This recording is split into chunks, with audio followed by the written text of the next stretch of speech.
Britney Spears just got arrested for DUI in California. That's nostalgia. Have you ever had a DUI? No, I haven't.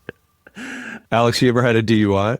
Brian got a DUI in Miami. I never had a DUI. You got a DUI? I didn't For get a driving DUI. on cocaine? No, although they do have like PSA placements down here educating people that it's not just alcohol that you can Really? get That's making- pulled over. I mean, I thought I was you could being probably silly. drive better on, stimulants. Yeah, I would say you Okay. could drive like better, faster. We encourage it here at PVA. Yeah.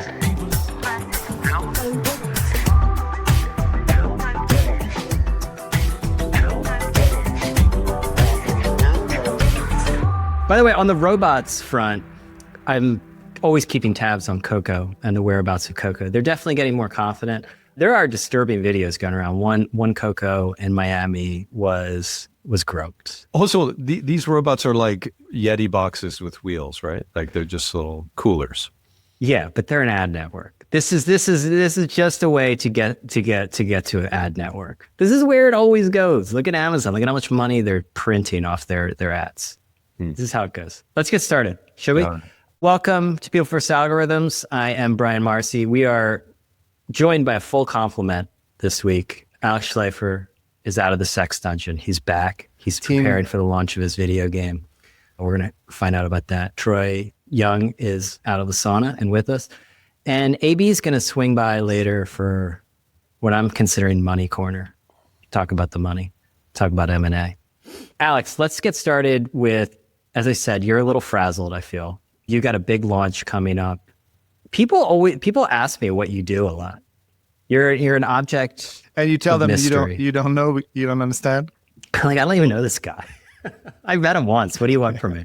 What is he like? What is this video game? Video game launches are interesting because they take a very long time. So a big milestone is usually announcing the game, which is what we did. We announced the game with a trailer and a release window, and we're going to be doing a live demo at a booth at something called Day of the Devs in San Francisco. Day of the Devs. Yeah. Is that a conference?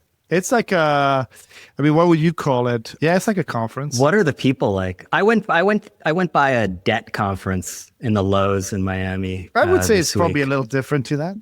There were a lot of chinos. Just Yeah. a debt conference. I love the It's fact more that like, they're it just feels more debt like have you conferences. ever been to like a craft conference where all these like crafts people who make I like Maker. it's kind of more like that, but everybody makes video games.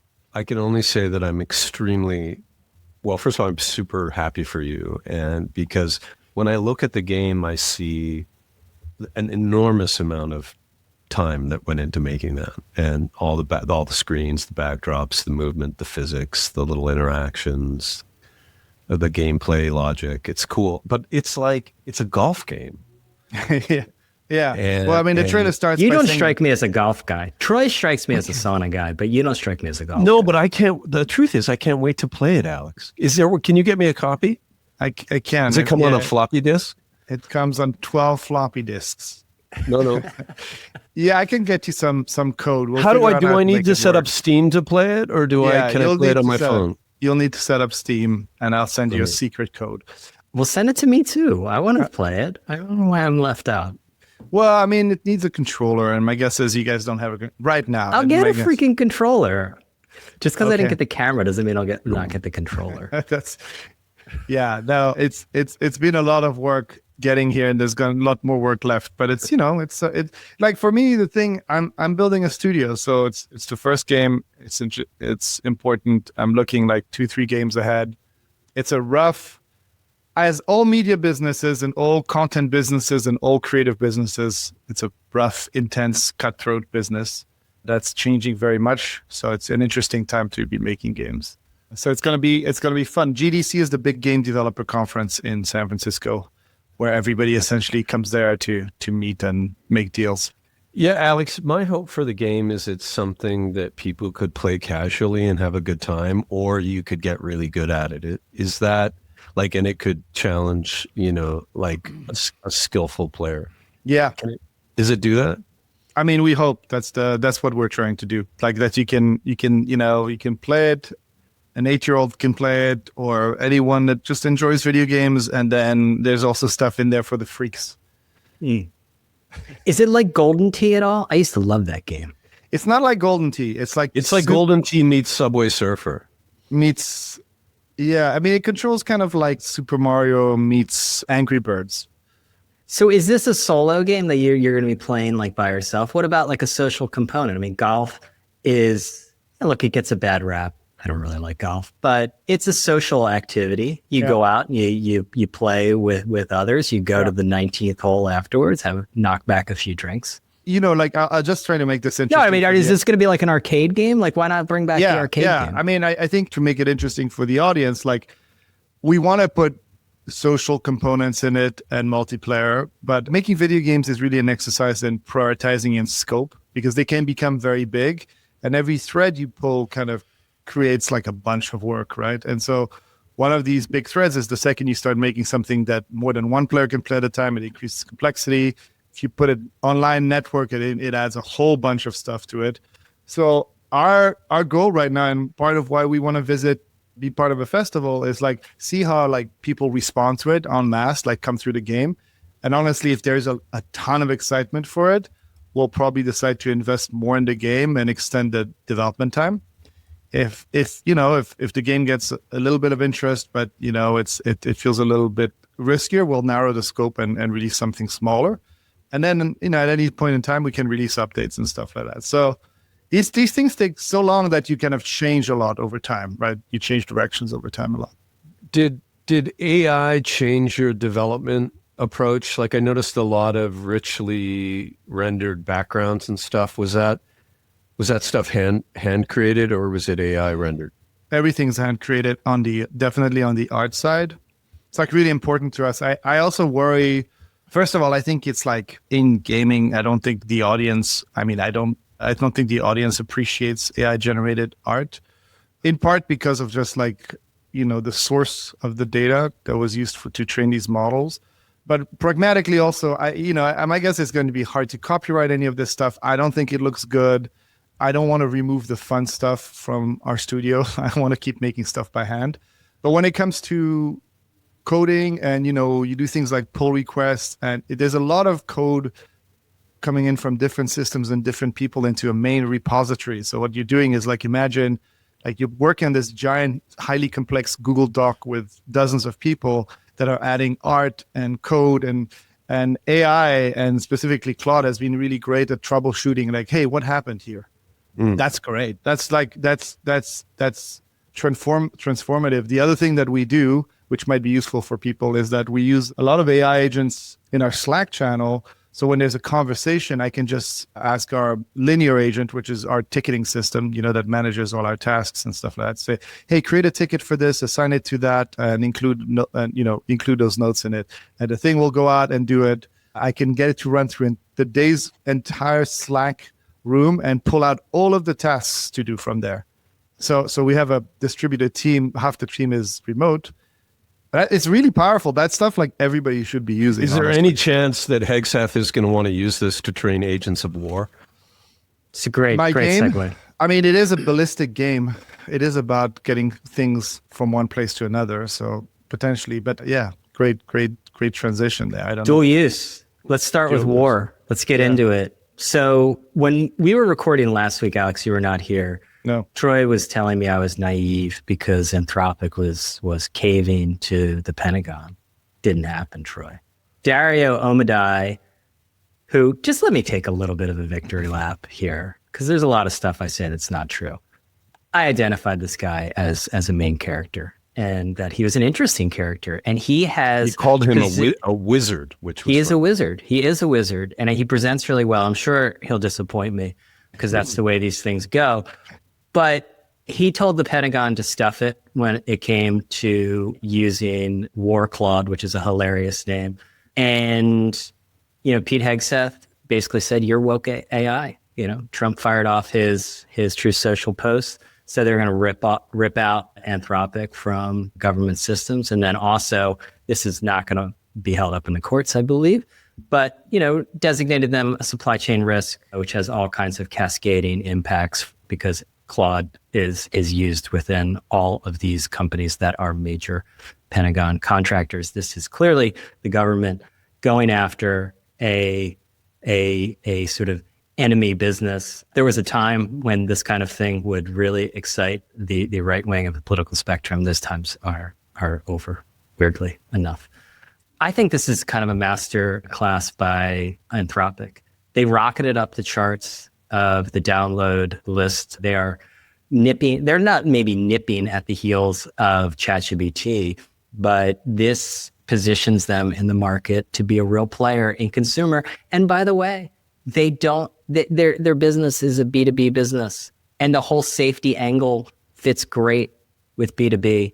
I see nothing but W's for Anthropic. Troy, why am I wrong? Why am I naive, more importantly? Well, I mean, I think that this highlights this is going to be an issue for the rest of our lifetimes, which is when we create God-powered, God-level technology, how do we negotiate the usage of that between public entities and private ones? And so, this is just the first battle in many to come around the growing kind of global power of these massive tech brands, and how the government will kind of rein in that power to use it for national interests. And I underneath of it all, I don't think anyone's denying the fact that first of all, like, ethics is good marketing, and that somehow Anthropic stumbled into negatively positioning their biggest competitor as being sleazeballs. What do you mean stumbled in? I mean, isn't this the easiest call in the world? I mean, the CEO. I mean, I don't think their when he rival made the is decision to walk transparently away untrustworthy. as part of a negotiating process, that he thought that Sam would kind of sneak into the White House and negotiate his own deal, and try to pick it up instantly. I mean, it was and then had to circle back a couple times and said, essentially, we have the same deal as Anthropic, and then amended the agreement afterwards. He did an AMA on X, which is also a modern. I don't know. If moment. I was an employee of OpenAI, I would think, what is this guy? Who is this guy? I mean, yeah, so I'm having a hard time following. Are you saying Sam is?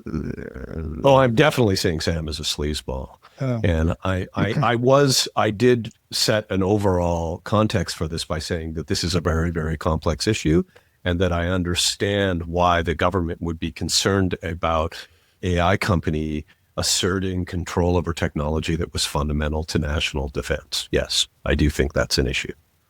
I think that there's a lot of context there. I think, first of all, it is not a nuclear weapon yet, right? This is, and for all intents and purposes, the AI isn't at that scale, because I think that I hear that thrown around, like, what if AT&T developed a nuclear bomb? Wouldn't you want the government to come and take over? We're not there yet. The big thing, and I think the thing that Sam noticed, because he's very reactive, is when this stuff started happening, it became a recruiting and a retention nightmare in Silicon Valley. Like, if you were a top, AI scientist, and there are very few in the world, there are certain levers that you can pull. And there's a very small population of engineers and scientists that can still have a lot of impact on the company's direction. I don't even know if Amodei had that in mind when he did it. I think everybody could have just landed where they did and reacted the way they did based on, the own information that they had. But like, I am hearing that, like, there's a lot of action around Claude using this as a recruitment tool now out of OpenAI. And that's potentially one of the big things that got Sam to change his mind and ask the government to re-sign the contract. Can I just jump in with a little narrative note here? It is really remarkable how this AI story is such a drama. We've had like the leaderboard shift. Google was behind, left for dead, cautionary tale. Google comes back. OpenAI is filled with drama. They're like dead. Yeah. They've got a coup. Then all of a sudden they're like ascendant. Claude hangs around, just keeps hanging around, doing boring B2B stuff, doing some activations with Puck, Airmail. And then all of a sudden they're up top. Allegedly now they have a $20 billion run rate as of this week. The fastest growing business to get to that. I've switched. So Claude, they came out with an interesting, because we've talked about memory as the mode. They came up with a tool that you can port over your memory, supposedly, from a ChatGPT. Because I think that is the one thing. These models are clearly commoditized, right? Yeah. And I think that's an interesting, and then I think this is actually hopeful for where things go, is because at that point, what is the differentiation? Well, it's unique data sources. If you have unique data sources, that is going to be an advantage in the market. So publishers out there, if you've got unique data, cut deals. Look at the AP. The AP cut a deal to license its data, its elections data to Meta. Meta's cutting a lot of these deals. It's an opportunity if you have data. Yeah. I mean, I think that there's lots of stories coming, Brian. One of them is almost like about property rights. It's like when the government designates a company a supply chain risk, it essentially completely is borderline guts the company of its commercial viability. And it's almost like they're saying you can't be in business. And so there's like a lot of complexity. And as these models and all the tech around them becomes more and more powerful, this is going to be a big, big, big long-term issue. Yeah, there's a lot of complexity. And the irony, and the part that I can't really comment on that much is like, in the end, the OpenAI position to me, at first they just stuck to the kind of line that actually X used around freedom of speech, which is as long as it complies with the law. And in the end, OpenAI's position on this is almost indistinguishable from Anthropic. Well, that's why narratives and vibes are so important these days. I mean, we're talking about, this is a recruiting battle. This is a consumer battle. This is about signaling. And it's also about values. And this could be, I mean, maybe I'm being nostalgic, but maybe this is a return to being rewarded in the marketplace for having principles. I think that's the amount of people that have reached out to me to ask me how they can move from OpenAI to Claude, right? It's pretty astounding. And I think that maybe this is like a technology that is uniquely framed where values are going to be important, because people are all the shit that people are worried about with AI, which is like mass surveillance, just like kind of being shady in general. Claude is winning the narrative war on that, I think, right? I think so. And I think that narrative war, I want to talk about the war itself, because we're back at wars in the Middle East. Who knew? Thought those were over. So the U.S. used Claude 2 with Israel to attack Iran. This has been a really interesting modern sort of media war too, because I talk about the information space. The information space comes from, how Russia talks about like controlling communications and how people perceive things. I remember back a first Gulf War, like watching that on CNN. It was like a video game in some ways. And now when you're trying to keep up with how this war is progressing, it's really difficult, right? Because we're in this post-institutional media world. And one of the things that I've really been struck by is how different it is to read about this war in the New York Times versus when, unfortunately, I still open X. Because X now, they came out with this filtering mechanism where when you open the app, you can filter to topics. And so you can filter to the Iran war. Maybe they call it a conflict. The vibes on there are universally against this war, both in the competence of how it's being executed, the objectives, why it is happening. I don't know if it's like my feed, but the contrast between the conclusions being drawn there are completely different in the New York Times. And this is my theory. My theory is that everyone wants to make this left versus right, but we're really talking about institutional and something else. Call it independent, maybe, call it something else. And that is the divide. The New York Times, at the end of the day, is an institutional media source. They are not going to, this girls' school that got blown up, it is assumed on X that this was done by the US and or Israel. It is the sort of, well, it happened, the New York Times is couching and all. That doesn't happen in the feral world of X.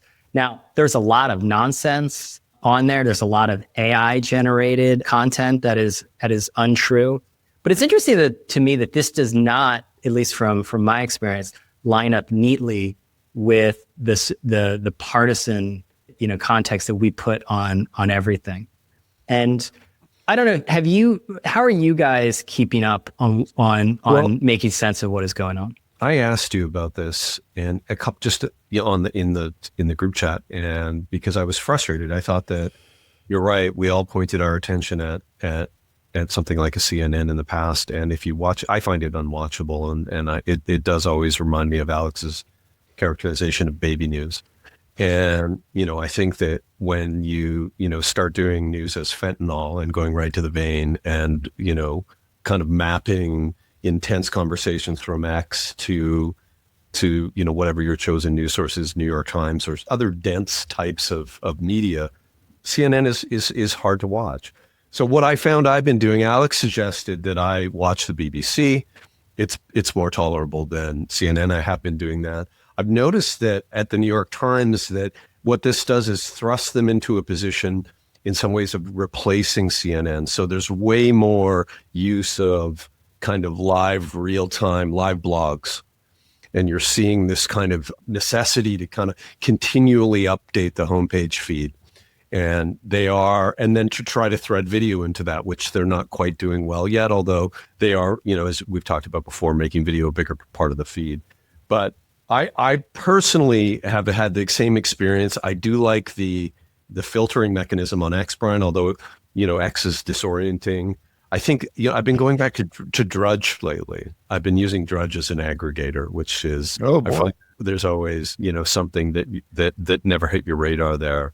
I've been using YouTube more to find, segments that are interesting and people that have a kind of little more drawn out, thoughtful commentary on this. But I think it's pulled me back to X more than ever, to be honest. So let me get this straight. You're saying that the tone on X is anti-war, while the tone on the New York Times is more neutral or more apologetic? Look, when push comes to shove, the New York Times and all institutional media will line up behind institutions. They regularly hold back information based on, what the government wants. This is reality. And sure. I think this is, to me, the positive version of Elon's entire case for X, in that you're having your information being filtered. You don't think that the good guys versus the bad guys. This is the other thing that Troy was slipping into this in the group chat. And I feel like that is old news. The idea of the United States is always the good guy and the other ones, they're always the bad guys. They're talking about, they're a bunch of Marco Rubio, they're a bunch of religious fanatics. And then there's military officers in the US saying this is all part of God's plan with Trump to begin Armageddon. Again, there was a school got blown up of schoolgirls. The New York Times has not really gone hard into that. I'm sure eventually they will. We've seen this before in Gaza. Fingers are pointed, it's unclear and whatnot. I'm just saying that on X, there is an unvarnished view that is happening. And at least in my experience, it is not even close. It is very far against this being successful. It's very against this being a good idea. I think general sentiment seems to be not pro-war, but I find it really hard to follow the news on any of these things. I mean, I think the New York Times does give me a sense of that I'm going to open the page and what's most pertinent right now is going to show up. But honestly, X, it drives me absolutely up the wall. I think part of the key issues is that any post that has a link in it gets downvoted. So everything that you see is usually kind of confined to X and just becomes part of that echo chamber, which is why, once again, I'm going to recommend Reddit. Reddit's really good for this stuff because it's pulling sources from everywhere. And then there's context added by the community in it. I think it's actually, that's kind of I don't think I'm built for tracking the news on social network. I have friends who are following on TikTok. That's insane. Oh my God. when I lived in those countries, that have since been hit by bombs, you could always kind of move the satellite dish to a certain position and tweak it to get kind of the raw feed of news that they would use to upload all the B-roll to places like Reuters. So you see like all these random clips going up of like wars and things like this. It feels like that. It feels like, what the hell am I paying attention to here? I think one other thing that's become clear to me is there are some parallels between how this war is being fought and what's been going on in the media business. Hear me out. Troy, you've talked about how institutional media just lost out to the guy with the selfie stick because just the cost advantages were completely different. The broadcast networks were building these massive, expensive studios, and they were losing to like people on Zooms, basically. And something similar is taking place where you've got Iran relying on these dirt cheap drones and the US and Israel shooting them down with $1 million rockets. I think there's going to be a modernization that is going to take place, I think, in the way that, this was obvious in Ukraine. We could have used this as an advantage to actually learn, is that there's obviously been a change in how war is being fought. And in this case, the institutional part on the defense side is with our defense contractors. They clearly are not building weapons that are made for this type of war. Ukraine is sending advisors to help the Gulf states in combating all of these swarms of drones. One other thing that came out, this is a little bit more culturally, people really hate Dubai. I don't know why, Dubai has become a symbol. Like, people don't like Miami, but like they hate Dubai. And mostly, I assume, I've never been to Dubai. It's a little crass. There's a lot of influencers there, maybe some OnlyFans models. I don't know. 50,000 influencers, like 1 in 20 people is an influencer because they have a kind of a golden visa situation for influencers. Yeah, it's like Dumbo. Well, it's an interesting thing because they provide all sorts of like support and free office space and stuff like that. And then you have all these influencers announcing that they're moving to a place that's free where they can freely run their business. Meanwhile, they're moving to a place which is essentially influencer socialism and where they had to kind of walk the party line when they talk about stuff. It's funny. But back to the media thing, I think what I'm missing here is a kind of spinal cord in the coverage. And it's just that in this kind of fog of media fragmentation, the continuity of people, point of view, timeline, understanding what's important right now through a single media outlet is, I think, what I'm missing. And it's too hard to piece it together on your own. And so I guess you could pick that up from the New York Times if you want that point of view. But other than that, that's, I think, why, you miss having, something like a CNN that you can point at that's reliable and consistent and can kind of help you understand the little stuff and the big stuff. So you're basically advocating for baby news. If it didn't feel like what CNN feels like, I'd probably watch it. Yeah. You might want to try the thing Glenn Beck is doing. He's asking an AI version of George Washington what he thinks about the war. It's also, by the way, it's like a hot George Washington. Oh, he's fuckable. It's an important note. Yeah, for sure. George is back, but like his teeth are fixed. Is he black? No, he's back. Glenn's looking at him with loving eyes. Let's just put it this way.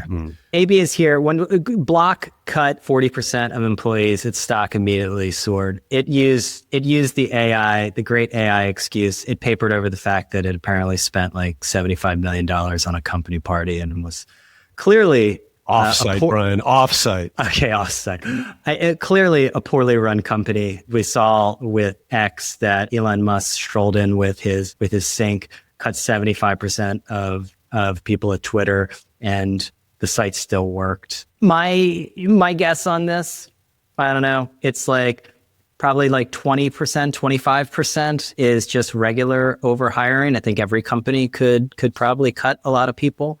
Another 25, maybe 35% is the tech premium on being bloated. And then maybe the rest is a little bit of AI. How does that sound? Seems reasonable. I think people just like reporting on this stuff, right? Morgan Stanley laid off 2,500 people, and it's like a headline, but it's 3% of the workforce. I think it's like a normal cut. Yeah, it's a great excuse to do but I think the bigger thing is that, look, everyone and everything responds to incentives. Layoffs have always been catnip to the stock market.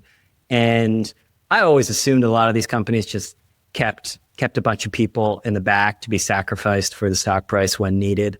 But this now gives permission, and it gives the incentives for maybe these cuts were going to come anyway. But I mean, the assumption is there's going to be a rolling series of these to keep up with the Joneses and keep the stock prices. The thing I'm frustrated with that is that, like, Jack Dorsey has been a terrible CEO for a long time. It's a known secret in Silicon Valley, and he's been kind of whiplashing this company into all sorts of direction, like going on a yacht with Jay-Z and then buying his company and then trying to integrate it and then moving, and then first before that doing 50-50 CEO job with Twitter, which he also misran. And this idea of like, this is AI, knowing people who have left there since is pretty laughable. And to have the market just react the way it did also shows that it's kind of like, I mean, nothing, I think this excuse is going to be used a ton. Bad market, bad. What does that mean, Troy? Sure. I mean, come on. So, I mean, on the other side is he might be a shit CEO. I mean, he's the only one that should get fired, really, or at least one of them. Perhaps. Wow. They overhired, okay, but on the other side, people criticize companies for doing rolling waves of layoffs. Everybody will always criticize. So, Troy, this company has been. Troy, this company all at once. We did it all at once. He did not do it all at once. This company has been in refactoring itself for the past 2.5 years. A lot of the people that got laid off just went through doing their own list and layoffs and restructuring. It wasn't a clean all at once thing. This thing has been dragging on, and they hit a wall, and they just decided refactoring itself right now, Alex. Well, okay, fine. I don't get why you're always willing to jump in front of the bullet for any CEO. We haven't even gotten to Zaslav. You know why? Because there's a secret fraternity, Alex, and we all that's right. The cabal. That's right. Yeah. I look. This is going to continue. I'm nostalgic for the times when boards would hold CEOs accountable. That would be a crazy idea, because it's the guy in the hot dog costume memes. Like, we got to find out who did this. Wonder who did it. Yeah. Who did it, Jack? Maybe we could find that out. Speaking of, we should hold the McDonald's CEO accountable for not taking a big. We do. So the McDonald's CEO was, as they say, put on blast after awkwardly eating their new burger, the Big Arch, which comes in around $10. That's a premium McDonald's burger. I remember a $2 McDonald's Big Mac. is expensive. In-N-Out, very expensive. In-N-Out here is better and cheaper. I don't get how that works. So this guy, he called it. It was very awkward. He called it a product. This is a great product versus a sandwich. He's been listening to our podcast, Brian. Yeah. He has definite McKinsey vibes. It turns out he's from BCG, which is even worse, right? He's also just a CPG guy, classic MBA, right? Just going through his resume. Big Arch, by the way, is a half pound, and it's 1,000 calories. So that'll fill you up for a while. I think this thing hit because this guy is an example of the managerial class that Troy loves to like cover up for. He clearly has no feel for the business, for the product. I saw, one, again, I don't know how true, like this guy who used to work in McDonald's as in their like chef division, I guess. And he said they had like an all hands meeting when this guy joined, and he asked him what his favorite food was. And he was like, I don't really like much food. I guess fish. Didn't even mention. Mention McDonald's. Wow. Bring back CEOs who give a shit and understand the actual I'm product. not even blaming the CEO. First of all, like which comms person put this guy on camera and let him, and they looked at this video and it's him going, this is a very nice product. It's like, he calls it a product, first of all, which is like always a red flag for me when somebody calls the thing they make a product. Jesus, everybody watched that video because that comms team needs to rethink things. Well, I understand it because of the time. It's like, okay, the CEO now has to be a kind of influencer, but you got to know who you're working with. It reminds me of Delta's turnaround. I trace back to when they got when they moved on from that CEO, insisted on Richard Anderson, who insisted on welcoming you on the seat back. Just need to take it It's easy. never a good sign. When the CEO casts himself, and it's always himself. They never hired this guy to be a fucking burger influencer. They hired him to rationalize supply chains and make distribution strategies and manage the finances of a public company. They didn't hire him to eat burgers on a camera. So why did he do it? Richard Anderson insisted on welcoming me onto those flights. Mistakes were made, dude. Like the guy tried to eat the hamburger on the camera and he's like a nerdy BCG guy.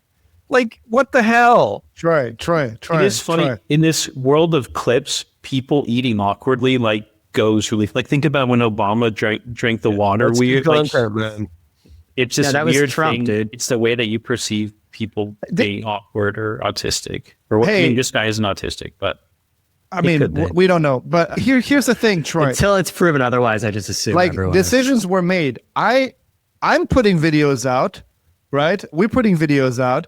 I know I'm not as good on camera as Elliot is. So Elliot is mostly on camera because I think you're better, actually, to be honest. Okay, fine. Yeah, but you love me, so that's different. Is that a but shot at Elliot? We got to be able to, Troy, even if they're CEOs, I know that you think that they're a protected class, but even if they're CEOs, we have to be able to review their performance. It includes Zaslav. Judge the guy on the quality of the company that he built. My man. You just gave Jack props for doing all the firing in one go.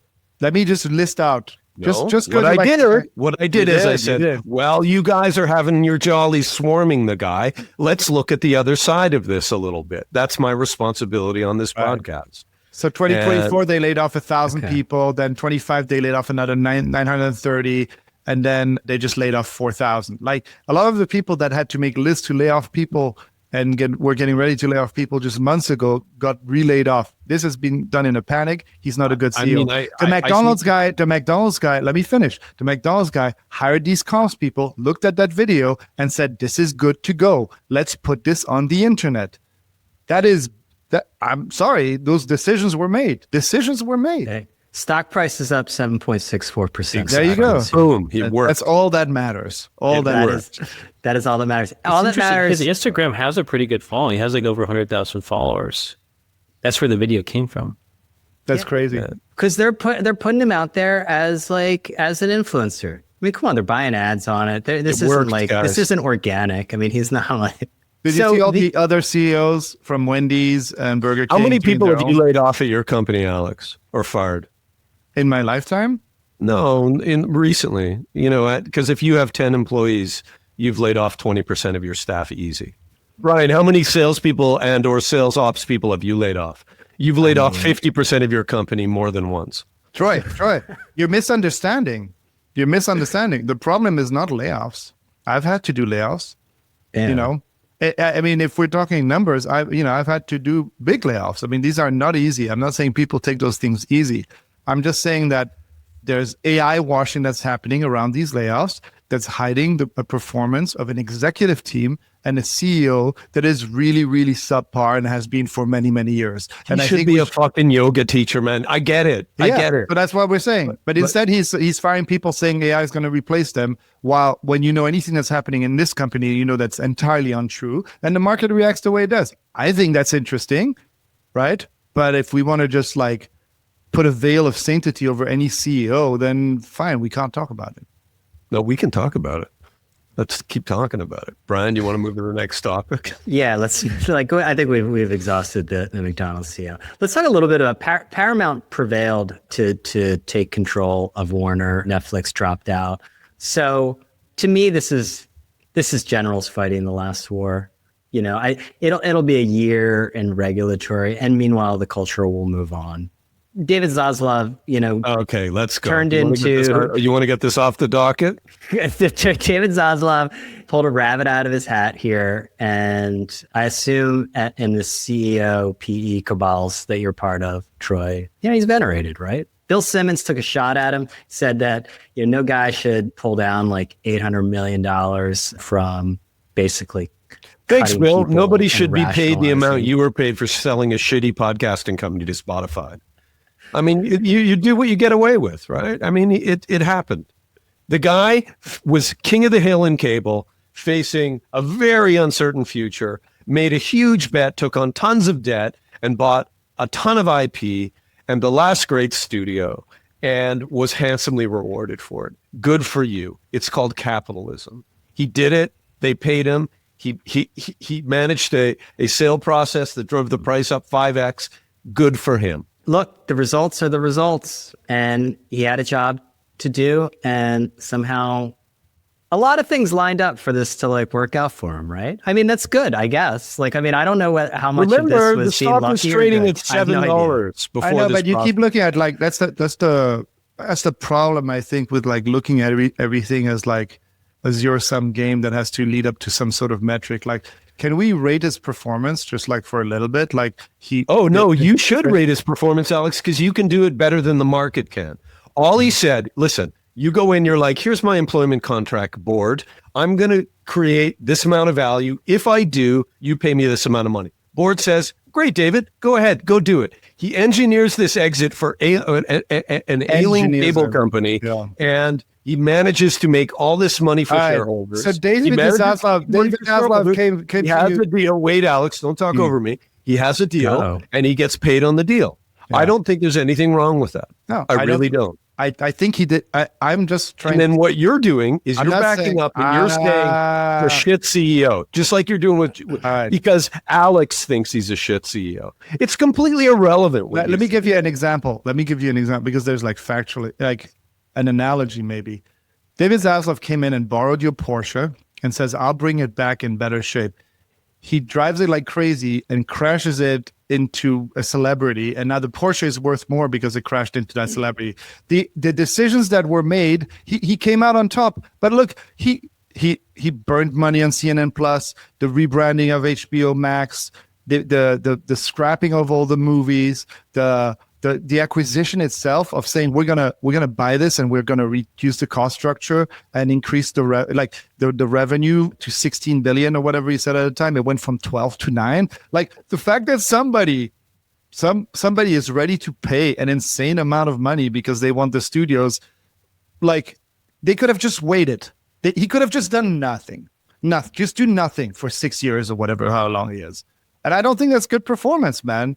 Like, it doesn't matter if you reward it. I think you should start a CEO ranking and rating service. You should. That would be great. Because I think a lot of this is the biggest quality of a CEO in media is knowing when to sell. Like him selling now is a perfect time, right? Wasn't he forced to sell? Wasn't he forced to sell? Wasn't he forced to sell by Paramount?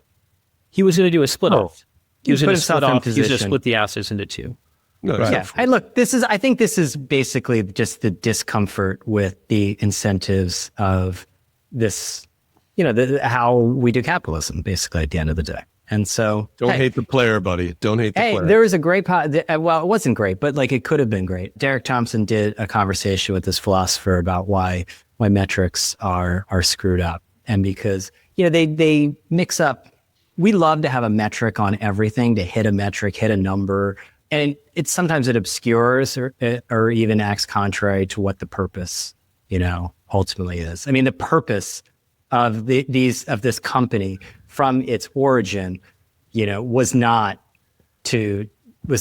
this necessarily. Yes, I mean, and this is what like frustrates me about this conversation and hearing "don't hate the player," because Troy, I've seen you will watch a basketball game where your team might still win, but your players play shit, and you hate the players because you're reviewing their performance. Like, this is what happened here. He played shit, and he still won the game, and that's okay. It's not illegal. Good for him. That's a great shit performance. Would you hire him? Would you hire him to run your 100% I would. Yeah. Really? But you would hire Jack Dorsey too then? I don't know. I don't know anything about Jack Dorsey other than it seems like he's a bad CEO, so I kind of agree with you on that. But I'd hire you, even though you fucking complain all the time. Okay. AB, what did you have to say? I was going to say, I don't know if it's necessarily like it's just his performance. I think it's the broader media market is tough. So sure, there's been misfires with CNN Plus or whatever, but like there's not too many media CEOs that you're saying, oh, they're doing a great job when they're stuck with a lot of these traditional assets. I want to get your take on this very inspiring story, this Cal AI app that was started by, actually it wasn't, it's not inspiring. I don't like prodigies. It started by like 17-year-olds, like high school students, and then they sold So we it in learned like something 18 new today. months. They got to like what? I've stated that I don't like prodigies. Yeah. But you like the Were you a wizard. prodigy, I've got a Alex? prodigy story Amodei. for good product, actually. I'm going to Amodei. dig Were you out a a Amodei is prodigy? a prodigy. Prodigies are always weird, and a lot of times it becomes a cautionary tale because you shouldn't meet success very early in life. I think it screws you up. But good luck to these kids. MyFitnessPal bought it. This thing got to like 40 million in ARR. 30 million. Yeah, they bootstrapped it. So are we going to see like a lot of these like Yes. bootstrap success stories? Yes. So just a reminder, Brian, I don't know if you know the context, but the good folks at Francisco Partners bought Good folks. the- Our friendly PE shop on the corner. yeah, they bought nicely located in the Presidio, actually. Beautiful offices. Ye old PE shoppy. Yeah, they bought that asset. What's it called? The Meal My Pal. Fitness Pal. Or My Fitness Pal. Sorry, My My Fitness. Fitness Pal. They bought MyFitnessPal from Reebok, I believe. And it was a asset that when, people were talking about, athletic apparel companies combined with software, they bought this That's company. hilarious. Brand utility. Very Web They 2.0. They lost, brand utility. They lost a lot of money on it. They sold it to Francisco Partners. Francisco Partners optimized it and made a ton of money. Really, really successful acquisition until these little 19-year-olds came along and started using AI to be able to rank, and evaluate calories in your food. And suddenly there was... You basically take a photo of like pancakes and it's like It'll tell you everything you 9,000. need to know, right? Whereas with MyFitnessPal or Buddy or whatever it's called, they had to like do all the hard data work. Now you don't. And AI can do it for you. So it was a threat and they bought it. And I don't know, what did it sell for? $200 million, AB? Probably. Yeah, it's not posted, but I mean, it was the right time to sell. That's the type Yeah. of app that would also quickly be disrupted by just like a button on an iPhone, at For some- sure. Yeah. it should have been, but I don't know why MyFitnessPal never did. I mean, it was like this.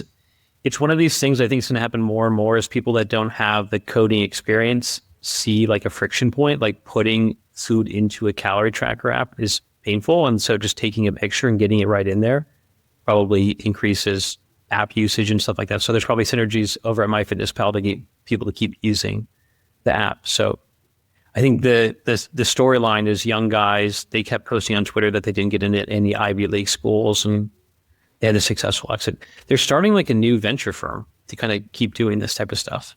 Okay. Yeah. Good. Do we applaud these people, Alex? Why wouldn't we? Yeah, they break the Stanford, Y Combinator cabal. There's so much like insider dealing that goes on. I mean, then the amount of like soft landings that get engineered by the various cabals in Silicon Valley.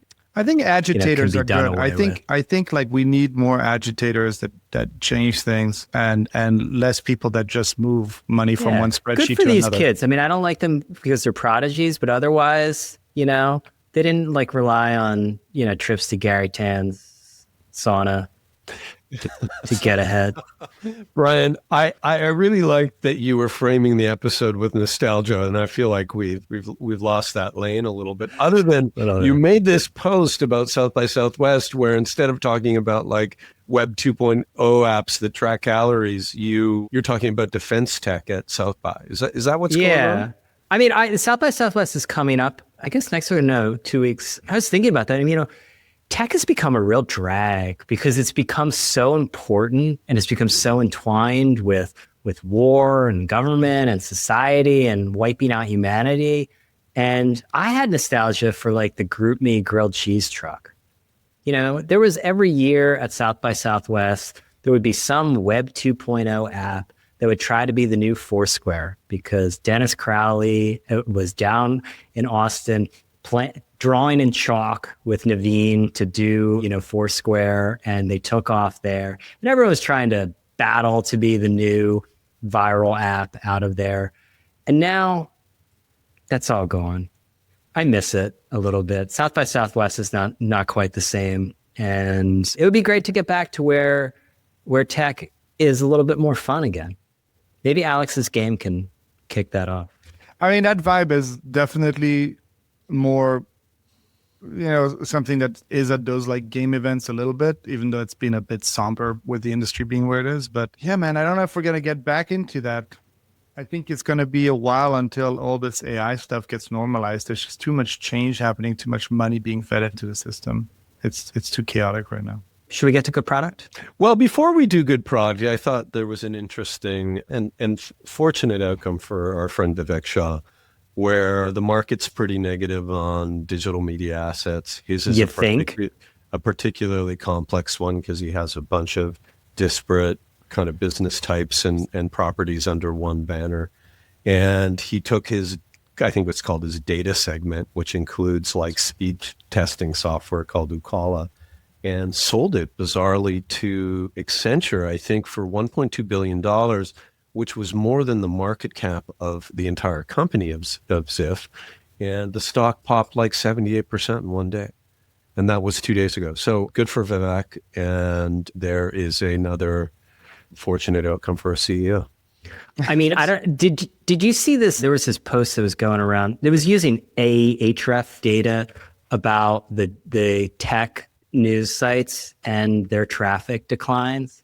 I mean, ZDNet down 90%. Digital Trends down 100%. Digital Trends 97%. Yeah. I mean, Tech Radar down 74%. CNET down 47%. PC Mag down 41%. Mashable down a mere 30%. Tough times for the page view model.